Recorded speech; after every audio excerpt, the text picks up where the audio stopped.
बद रक्त भव विरक्त लित बंदों भक्त उदार। भक्तिमती रविया का वृत्तांत।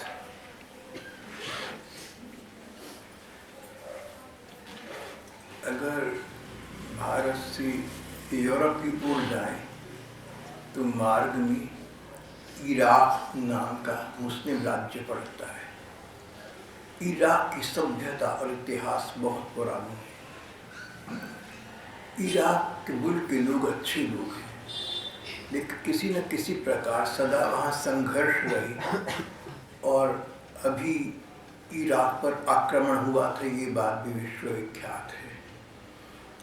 इराक नाम के इस मुस्लिम देश में आज से लगभग 1250 बरस पहले रबिया नाम की एक उच्च कोटि की भगवत भक्ता का जन्म हुआ।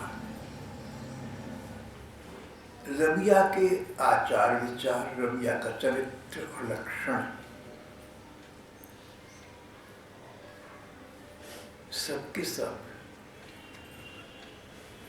भगवत भक्तों वाली थी। जैसे इस देश में सैकड़ों सहस्त्र भक्त हुए, इस देश में सैकड़ों भक्त हुए, सहस्त्रों भक्त हुए।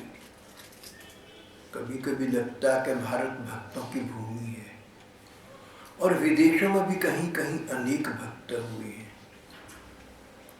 अगर सारे संसार में जब से सृष्टि का उद्भव हुआ तब से लेकर आज तक के इतिहास में कहीं अंतरराष्ट्रीय एकता रही है, सारे संसार के सब देशों में एक सार बात रही, तो वो भक्तजन है, भक्ति मार्ग है। भगवान के प्रति जहाँ भक्ति भाव है, किसी देश में हो और किसी कालखंड में रहा हो, एक जैसा ही है। 1250 बरस पहले बसरा नाम के शहर में भक्तिमती रबिया का जन्म हुआ था। रबिया के भक्तोचित लक्षण वही थे जो इस देश के अनेक अनेक भक्तों के रहे हैं, और जो अन्य देशों के भी जहाँ तहाँ हुए भक्तों के रहे हैं। 1250 बरस का इराक दास प्रथा थी, गुलाम प्रथा। इंसान खरीदे बेचे जाते थे और मालिकों का बर्ताव उनके साथ पशुओं से भी बदतर हुआ करता था। निर्दयता, नृशंसता, मारपीट और गाली गलौज की भाषा गुलामों पर बहुत अन्याय, बहुत अत्याचार हुए।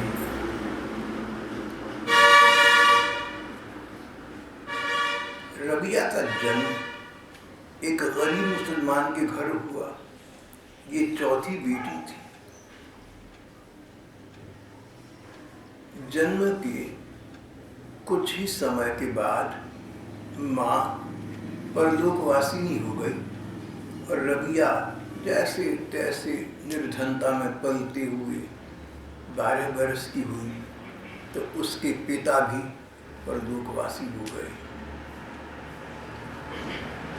और फिर एक बार देश में भयानक अकाल पड़ा। ये 4 अनाथ बहनें जहाँ तहाँ बेचारी भीख मांगने को मानो विवश हो गई। भिखारनों का सा जीवन। और उस भीषण विभीषिका में वो 3 बहनें इस एक बहन रबिया से भी अलग हो गई। पता ही नहीं चला उनका क्या हुआ।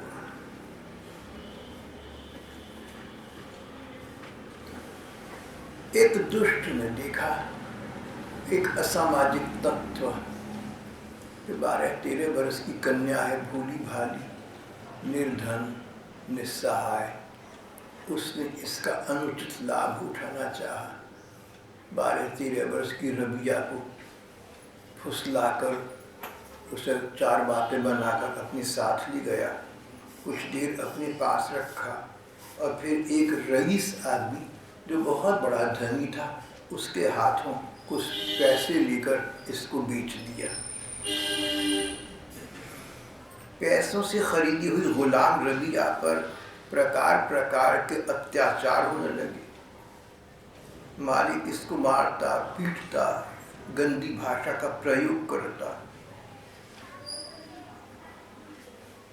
रबिया के पास सब सहने के अतिरिक्त और कोई चारा न था। अब देखो क्या संस्कार जागे 12-13 बरस की लड़की की, मुस्लिम देश में उत्पन्न हुई, गुलाम परंपरा की शिकार 12-13 बरस की बच्ची, इतने कष्ट, इतनी कठिनाइयाँ, इतनी त्रासदी, और उसको विचार आया,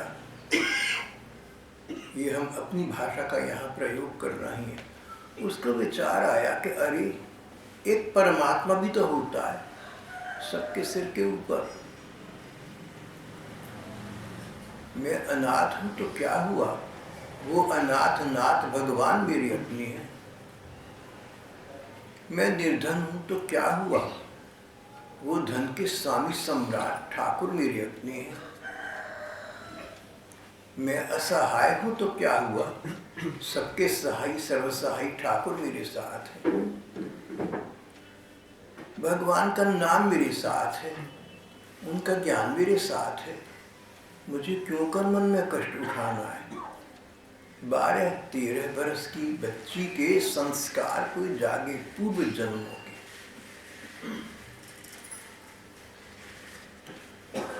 संस्कार हमारे अनेक जन्म पहले हो चुके हैं, उनमें हमने अच्छे कर्म भी किए होंगे और बुरे भी किए होंगे। अच्छे बुरे कर्मों का फल इस संसार में, इस जन्म में प्रायः मिलता है, और उन अच्छे बुरे पिछले जन्मों के कर्मों के अनुसार हमारा वर्तमान में स्वभाव बनता है और संस्कार बनती हैं। संस्कार दबे रहती हैं, कभी प्रकट हो जाती हैं, स्वभाव तो सभी को दिखता है। एक सिद्ध संत थे, उनको सिद्धि प्राप्त थी, किसी व्यक्ति को देखकर पहचान जाए कि पहला ये क्या था, पहले जन्म में क्या था। कहते थे अधिकांश लोगों को जब मैंने देखा तो पशु रहे थे, कोई चीता था, कोई शेर था, कोई बिल्ली, कोई कुत्ता, कोई गीदड़। पूर्व जन्मों के संस्कार हमारे साथ रहते हैं, अच्छे भी और बुरे भी। इस जन्म में अच्छा संग मिल जाए तो अच्छे संस्कार जाग जाए, बुरा संग मिल जाए तो बुरे संस्कार जाग जाए। हम सब एक दुराही पर मानो खड़े हैं। प्रयत्न ये होना चाहिए, प्रयास ये होना चाहिए कि तुम्हारी अच्छे संस्कार जागे। इसके लिए जहाँ से अच्छे संस्कार, अच्छे गुण प्राप्त होते हो, अच्छी वार्ता होती हो, भगवान का नाम होता हो, उनकी महिमा का ज्ञान होता हो, वहाँ चले जाना। संसार के पचड़ों में फंसकर अपना समय, अपना जीवन नष्ट मत करना। वाद विवाद में न फंसना, समय का दुरुपयोग न करना, जीतने हराने की बातें मत करना, मान अपमान के कुछ चक्कर मत पड़ना। ये संसार है, तुम्हारे लिए वैसा है जैसा इसको तुम बना लोगे। महात्मा कहते हैं कि अपने आप को तुम अच्छे संस्कारों से समन्वित करो। जो पूर्व जन्मों के अर्जित तुम्हारी अच्छे संस्कार हैं, उनको जागृत हो जाए। न संस्कृतम प्रमीयते, वेदवाणी में वाक्य आता है, न संस्कृतम प्रमीयते, अच्छे संस्कारों को समाप्त मत होने देना। कहीं कहीं बिना संग के, बिना दृश्य कारण के अच्छे संस्कार या बुरे संस्कार उदित हो जाती है। जिस व्यक्ति ने पूर्व जन्मों में भगवान के प्रति साधना की होती है, उसको इस जन्म में कोई संग मिले न मिले, भगवान उसके अच्छे संस्कारों को उद्दीप्त कर देते हैं। उसको अपनी कृपा कटाक्ष की भेंट में, उसको अपनी कृपा कटाक्ष के अपने वरद हस्त के अंतर्गत लेती हैं, ऐसा लगता है कि रबिया के साथ कुछ ऐसा हुआ। इसके पूर्व जन्मों के भक्तिमय संस्कार थे। जब भगवान ने देखा कि इसका कोई नहीं है, तो जगन्नाथ सारे संसार के स्वामी वे अनाथनाथ, उन्होंने इसके अच्छे संस्कार जागृत कर दिए। इसको उन भगवान का स्मरण होने लगा, मानो एक आसरा मिल गया, मानो एक आश्रय मिल गया। 12-13 वर्ष की बच्ची रबिया, उसको लगा, अचानक एक दिन लगा कि अरे भगवान मेरे साथ हैं, उनका नाम मेरे साथ है, मुझे क्या चिंता है। दिखे न दिखे, मिले न मिले, उन प्रभु को मैं रोकर तो पुकार सकती हूँ। संसार के अगर रोओगे तो क्या होगा, कुछ भी नहीं मिलेगा। मैं तो अपने स्वामी, अपने ठाकुर, अपने सखा, अपने भगवान के आगे हंसूंगी। रबिया के इस निर्णय के साथ उसके जीवन में बहुत कुछ परिवर्तन आ गया। अब मन पहले की भांति कष्ट में न रहने लगा, मन थोड़ा शांत रहने लगा, मानो एक आश्रय मिल गया, एक रैन बसेरा, एक जगह मिल गई जहाँ पर बैठकर रो सके भगवान के चरण।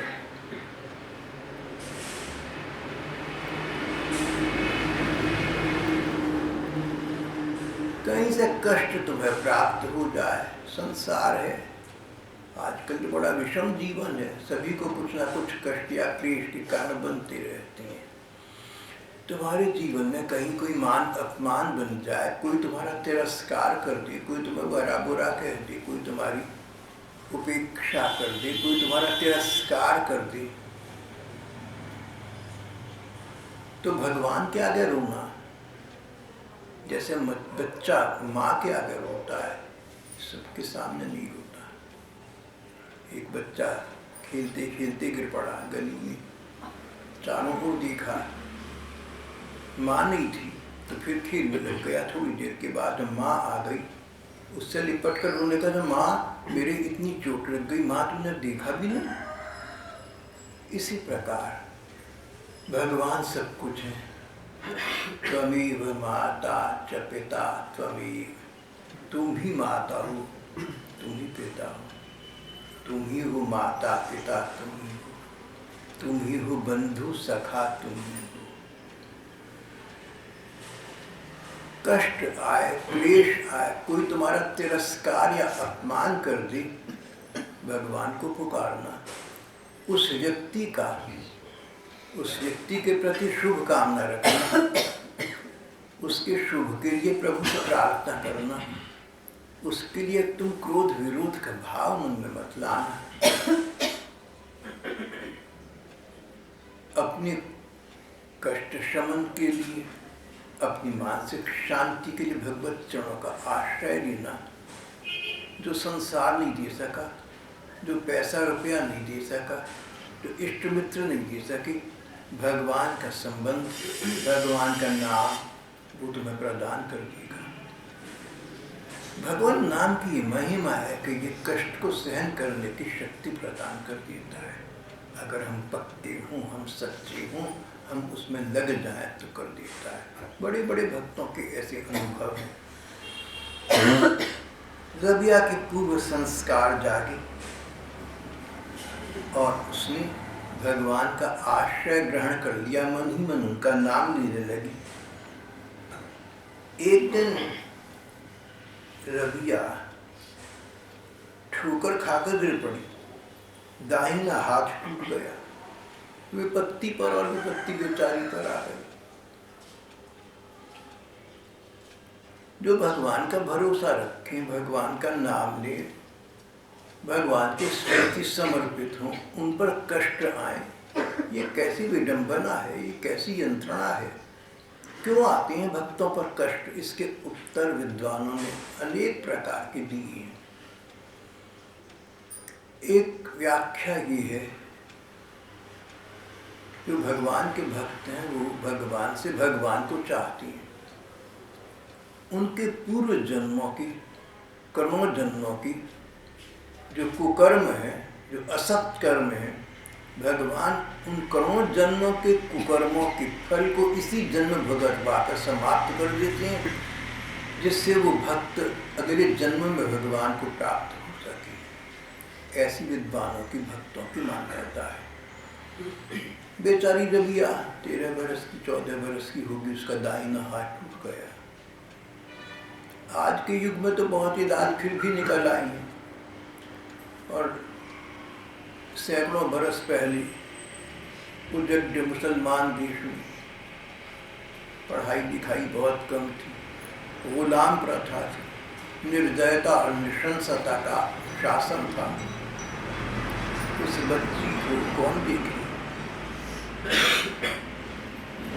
विपत्ति पर नई विपत्ति आ गई। अमावस्या की घोर निशा के बाद ही शुक्ल पक्ष का अरुणोदय होता है। कथाकार कहते हैं कि देखो, जब सुबह को घोर अंधकार होता है, घोरतम अंधकार होता है, समझ जाना उसके बाद सूर्य उदित होगा और तुम्हारे जीवन में, संसार में प्रकाश उद्दीप्त हो उठेगा। The darkest star is just before the dawn. The darkest star is just before the dawn.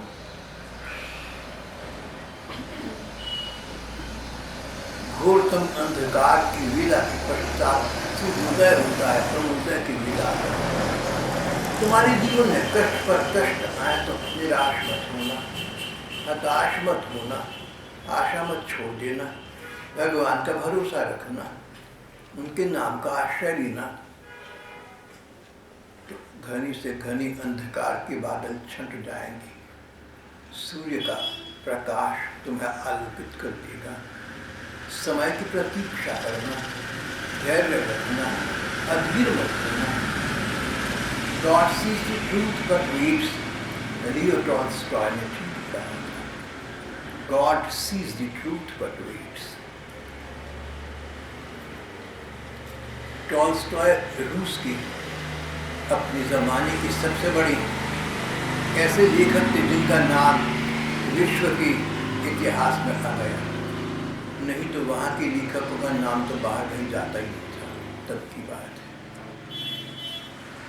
Tolstoy संसार के बहुत बड़े साहित्यकार हुए।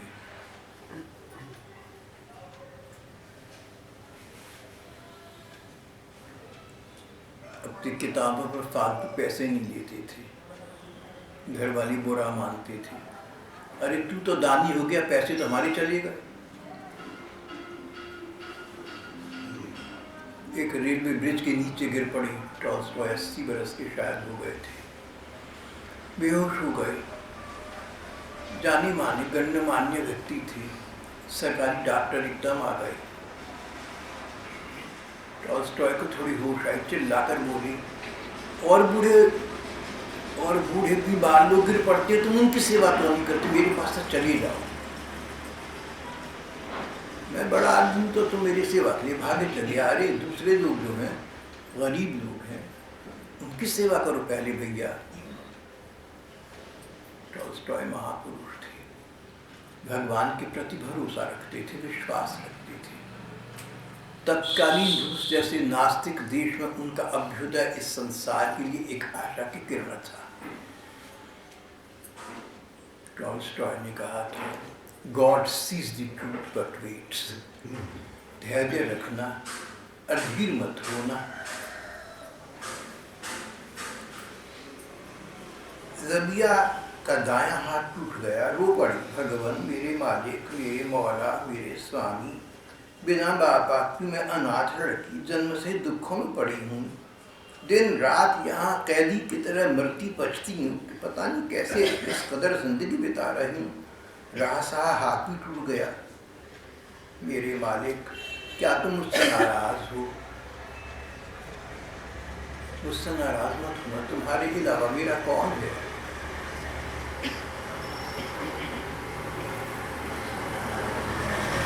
तेरह 14 बरस की रबिया को एक स्वर श्रवण गोचर हुआ।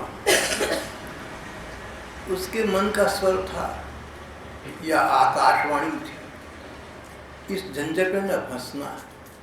भाव ये, इतिहास ये कि उसको आवाज आई, बेटा चिंता मत कर, तेरे संकट दूर हो जाएंगे,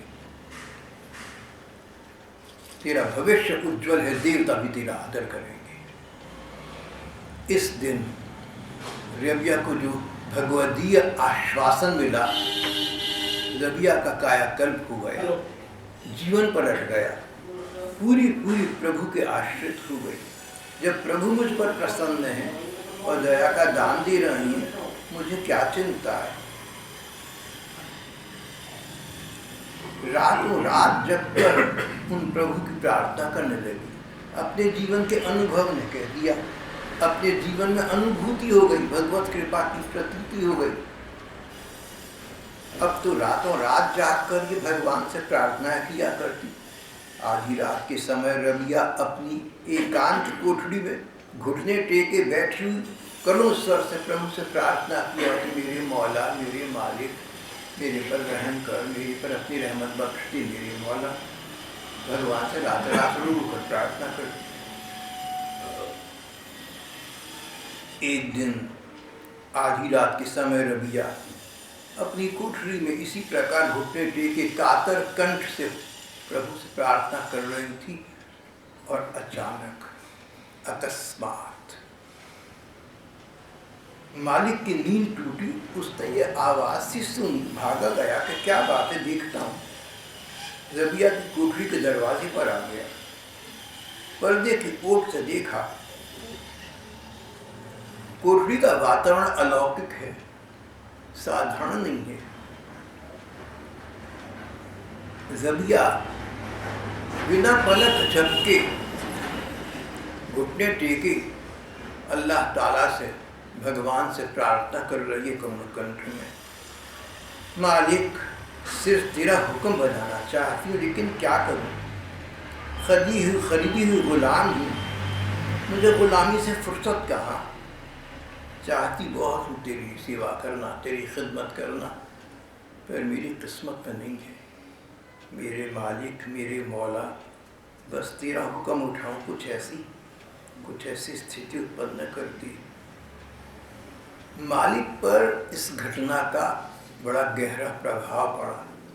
कहा तो बिल्कुल बेदर्द था, निर्दयता के साथ इसको पीटा मारा करता था, गंदी बातें मुझसे बोलता था। लेकिन अकस्मात उसका मन बदल गया। अकस्मात मन कैसे बदल गया? संत प्रभुदत्त ब्रह्मचारी जी महाराज कहा करते थे, जब भगवान और भक्तों की लता था, कैसे क्यों मत किया करो तो।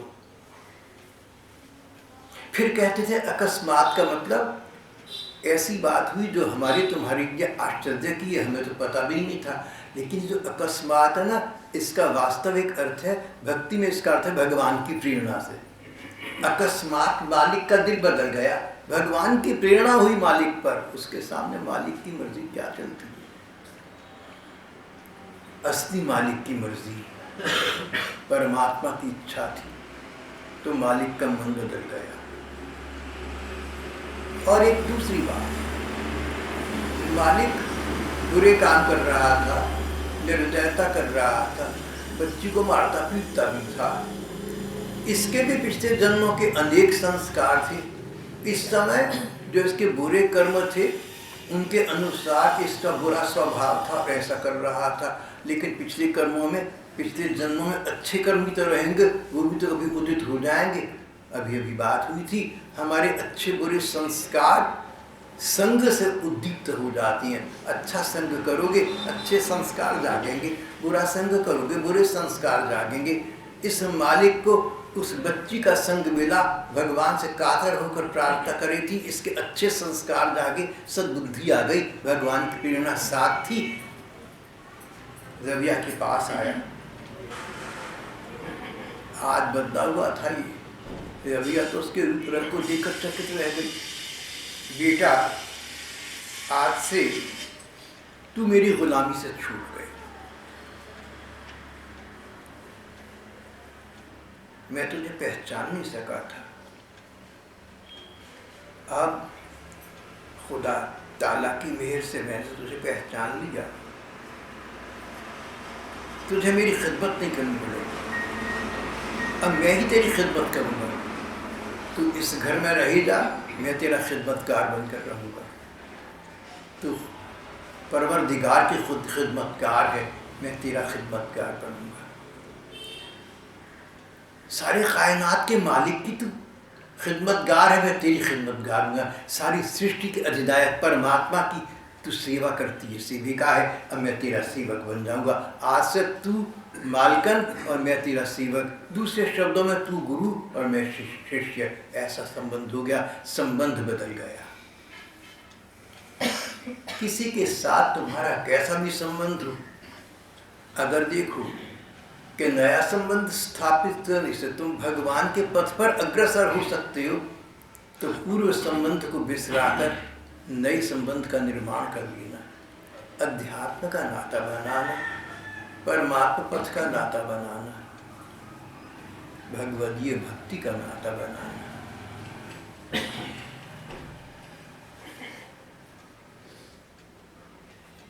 ये नाता शाश्वत हो जाएगा, तुम्हें सत्पथ पर प्रेरित कर देगा, मानसिक शांति का संचार करेगा, मृत्यु और रोग के भय से तुम्हें मुक्त करेगा, परलोक की आशंका से तुम त्रस्त न होगे और आगे जाकर इस जन्म के बाद कहीं तुम्हें शाश्वत सुख की प्राप्ति तक हो सकती है। परमात्मा का अवलंब, उसका आश्रय ऐसी वस्तु है। भगवान के भक्तों के साथ अपना भक्ति का संबंध बना लेना। कोई तुम्हारे जीवन में भगवत भक्त आए, उनके साथ दुनियादारी का रिश्ता न बनाना, चतुराई चालाकी की बातें न करना। भक्तों के साथ अपने भक्ति के संबंध बनाना और उनका वो धन प्राप्त करना जो संसार के अन्य कहीं किसी को से प्राप्त नहीं होता। रबिया का मालिक, उसके संस्कार दादी, भगवान की उस पर कृपा हो गई। उसने रबिया से कहा कि आज से तू मेरी खिदमतगार नहीं रही, तू मेरी सेविका नहीं रही, मैं तेरा सेवक हो गया। रबिया ने कहा, मालिक मैं आपके द्वारा अपनी खिदमत नहीं कराना चाहती, पर अगर आप मेरी खिदमत करना चाहती हैं तो इतने दिनों तक मुझ अनाथ लड़की को अपने घर पर रखकर आपने मेरे पर बड़ा एहसान किया है। अब एक कृपा और कर दो, मुझे यहाँ से कहीं चली जाने की आज्ञा, इजाज़त दे दें। मैं अल्लाह की, मैं खुदबत की, मैं भगवान की सेवा में अनंत के पथ पर चला जाना चाहती हूँ। बस आप मेरी ये प्रार्थना, एकांतिक स्थान में रहकर भगवान का भजन करूँगी। मालिक ने रबिया की बात मान ली। रबिया गुलामी से छूट गई, अपना सारा समय भगवान के भजन और ध्यान में बिताने लगी। उसके हृदय में भगवान के प्रेम का सागर छलकने लगा। भगवत प्रेम का उत्तंड उदधि आंदोलित हो उठा, उद्वेलित हो उठा। समुद्र, समंदर छलकने लगा। उसका जीवन बदल गया। रबिया जल्दी ही बड़ी हो गई, मगर उसमें सांसारिकता का लेश न आया। दुनियादारी की कोई गंध उसमें नहीं आई।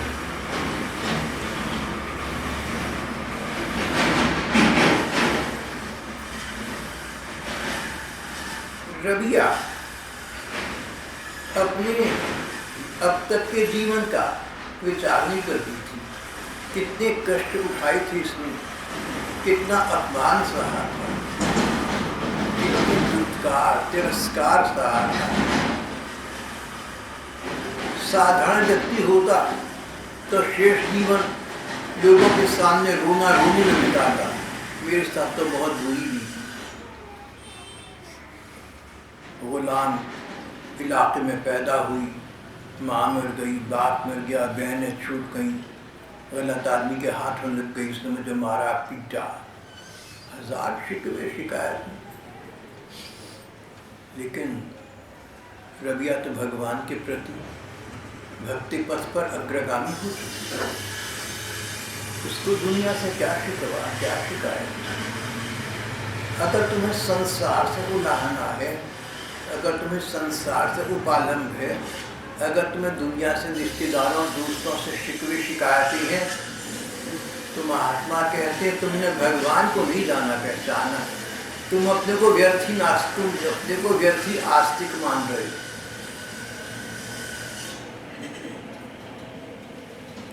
जिसको पता हो कि मेरे पास पैसा ही पैसा है, वो सुबह को आने वाली किसी कर्जदार नहीं डरा करता, पैसा है दे दूंगा। जिसको विश्वास को भगवान मेरे सिर पर है, मेरे स्वामी है, वो संसार से शिकवा शिकायत नहीं रखता। किसी व्यक्ति से शिकवा मत रखना। तुमने किसी का भला करा, वो तुम्हारी निंदा करने लगा, ना शुक्रा निकला। तुम उस ना शुक्र का विचार न करना।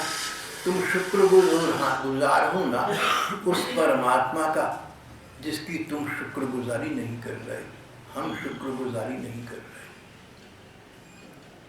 एक बहन जी थी, महान आत्मा थी, अंबाली की आर्य समाज की नेता थी, सुशीला कपिला बहन जी। मेरे प्रति उनका, सुशीला कपिला का बहुत स्नेह भाव था। मुझे तो वो कुछ देवी सी लगती थी, बहुत सज्जन। एक बच्ची थी, वो किसी कॉलेज में प्रोफेसर थी, 25-26 वर्ष की लड़की। निराशा में रहती थी किसी कारण से। फिर बहन जी के चरणों में आ गई तो उसको शांति मिली। कई बरस बीत गए, मन शांत हो गया, विवाह हो गया, तो बहन से मिलने न आई। उस अध्यापिका प्राध्यापिका का मेरे प्रति भी बहुत स्नेह भाव हो गया था। मेरे पास कपिला बहन जी उसको लाई थी। मैंने कहा एक दिन, मैंने कहा बहन जी वो लड़की जो है बहुत नाशुक्री निकली। विवाह के पश्चात आपको मिली भी नहीं, आपने तो उसको जीवन दिया था, अब मुझे मिलेगी तो मैं उसको कहूँगा। हंसपड़ी, शांत भाव से मुस्कुरा दी, बनावट से नहीं। इसलिए नहीं कि लोग उनको संत समझे, ऊपर से संताई की बात कर दो, चेहरे से पता लग जाता है। कई लोग संताई वाले जवाब देते हैं इसलिए कि लोग उन्हें संत समझे।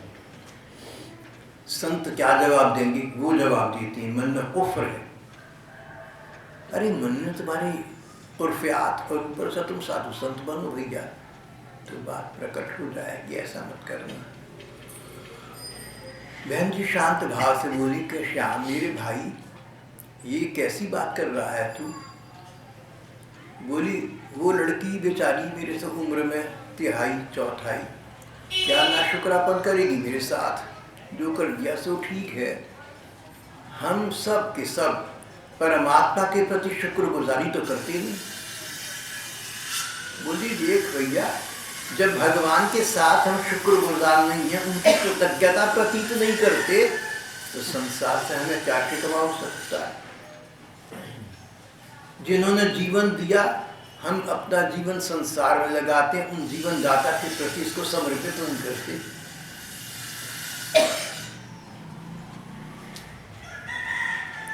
समय समय पर बिना प्रार्थना किए अचानक वो भगवान हमारी कष्टों को टाल देती हैं, छूटा कर देती हैं। सूली को कांटा बनाकर क्षमा करवा देती हैं, हमारी प्रार्थना को स्वीकार करती हैं, पग पग पर हमारी रक्षा करती हैं। तो हम बदले में उन भगवान के लिए कुछ नहीं करते। कभी नाम जप कर लिया, माला जप ली, कहीं ज्योत जला दी, हवन में, हवन कुंड में समिधा डाल दी, कहीं गायत्री का मंत्र बोल दिया, थोड़ा बहुत दान दक्षिणा दी, समझ लिया तो बड़ी भारी हो गई।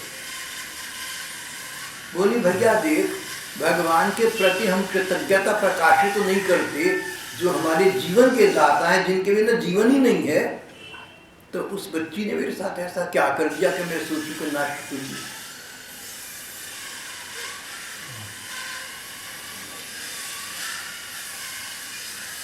मुझे सुशीला कपिला बहन जी की ये बात बहुत पसंद आई। सुशीला कपिला बहन जी अब इस संसार में नहीं है, लेकिन उनका ये संवाद और इस जैसे अनेक संदेश अभी भी मेरे हृदय में गूंजते रहते हैं।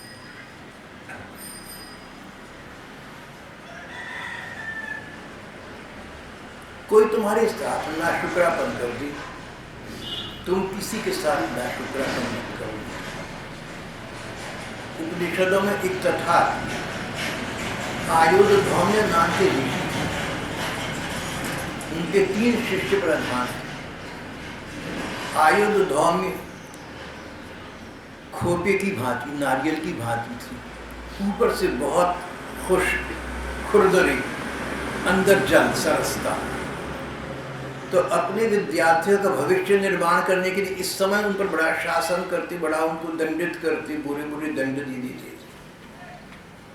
एक लड़की ने सोचा कि ये तो स्वाभाविक है, जब हम बड़े होंगे, हम भी आचार्य बनेंगे, तो हम भी यही काम करेंगे। बदला बराबर, दुनिया ऐसा चल रही। दूसरे ने कहा कि मेरे गुरुजी मेरे भले के लिए ही सही, हम बच्चों को डांटते, फटकारते, मारती हैं, तो हमारे मन को कष्ट होता है। जब मैं आचार्य बनूंगा ना, तो मैं अपने विद्यार्थी पर इस प्रकार का शासन कभी नहीं करूंगा कि उनके मन को कष्ट हो, मैं उनको प्यार से समझाऊंगा।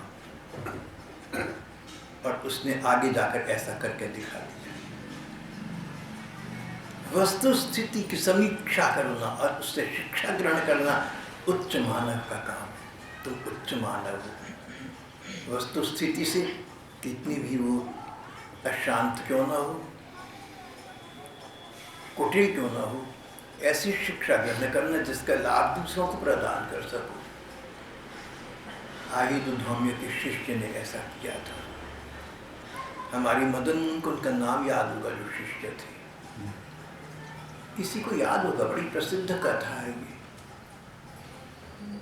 3 शिष्य थे ना, आरुणि उद्दालक कहलाई।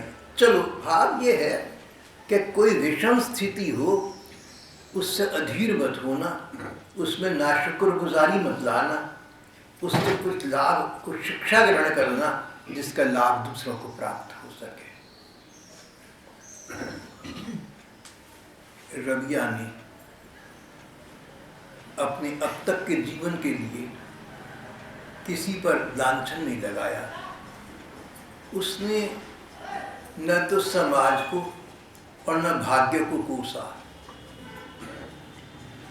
न तो अपने जमाने को भला बुरा कहा, न अपनी किस्मत को कोसा।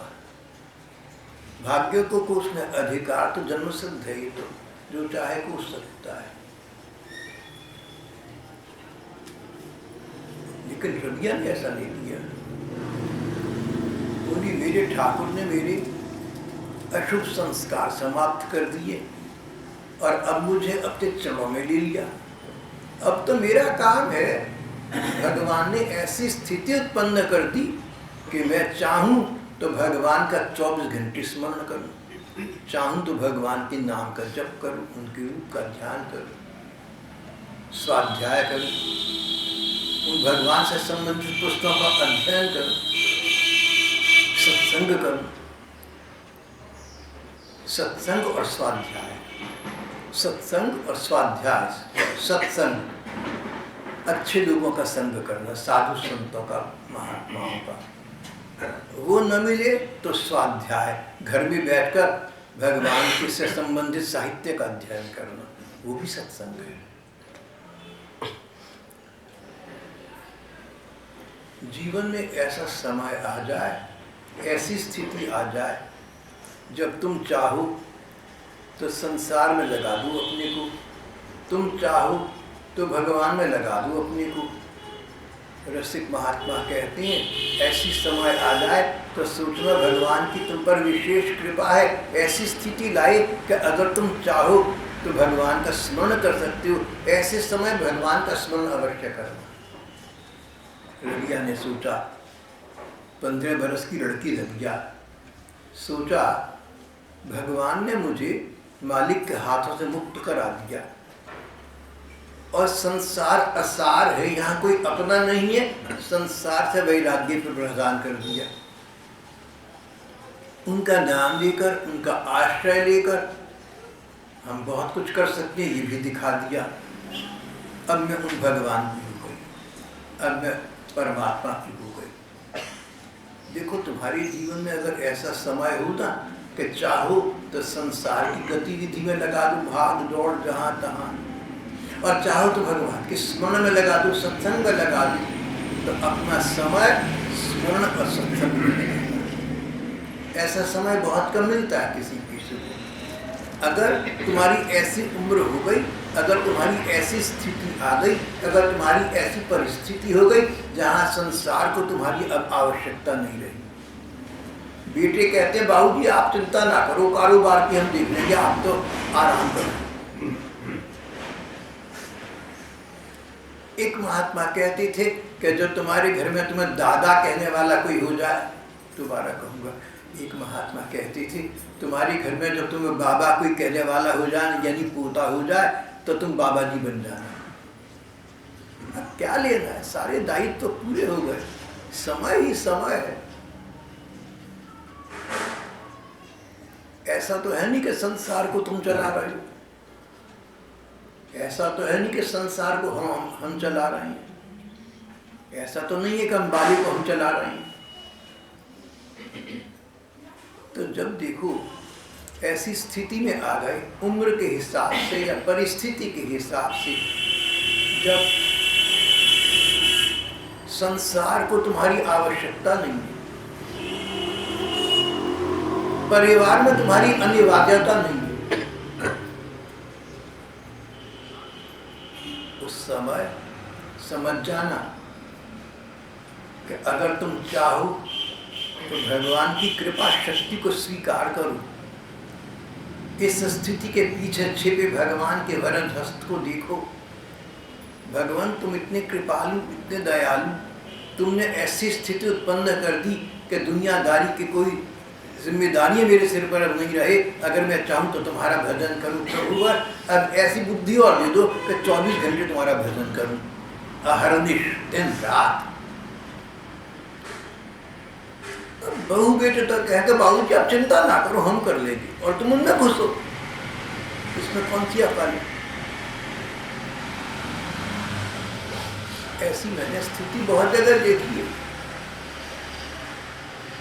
घर में बच्चे हैं, जो भी है, बहू बेटा बच्चे जो भी है, सबको प्यार करो।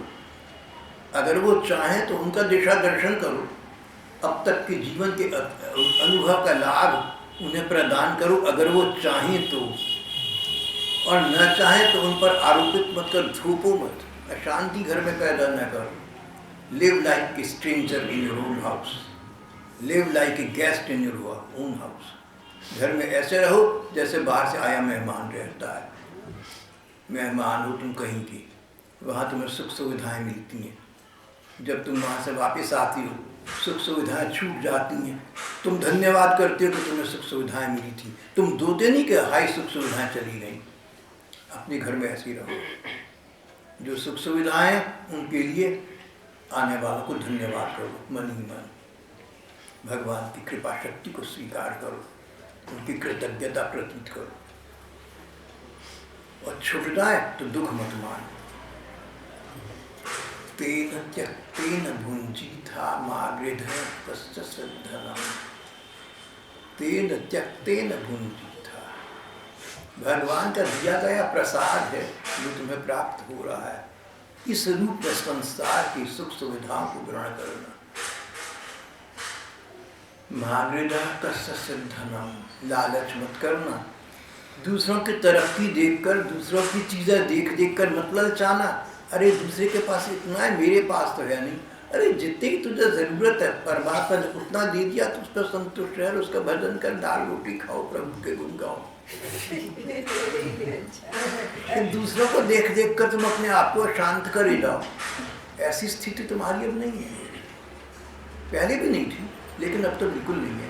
अब तो स्थिति ये, चाहो तो बस भगवान का भजन करो। एक बार हम अपने सत्संगी भैया मदन मोहन आनंद के घर गए, इसका सत्संग था तो मैं भी गया वहाँ पर, और बहुत लोग आए हुए थे। वहाँ की भीड़ में अचानक मुझे मुकुट भाई सब मिल गए, जो यहाँ पहले सत्संग में आते थे, अब तो संसार को छोड़कर चले गए। तो उस भीड़ में एक क्षण को मैं रुका, वो कुछ बीमार से रहती थी। मैंने कहा भाई साहब शरीर क्या कह रहा है, यानी स्वास्थ्य कैसा है। मैंने कहा भाई साहब शरीर क्या कह रहा है। वो बोलते बहुत कम थे।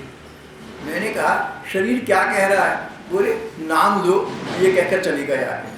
शरीर ये कहता है नाम दो, रोगी शरीर है, कुछ तो होता नहीं। अरे भैया बड़ा बड़ा राम राम राम राम कही जा।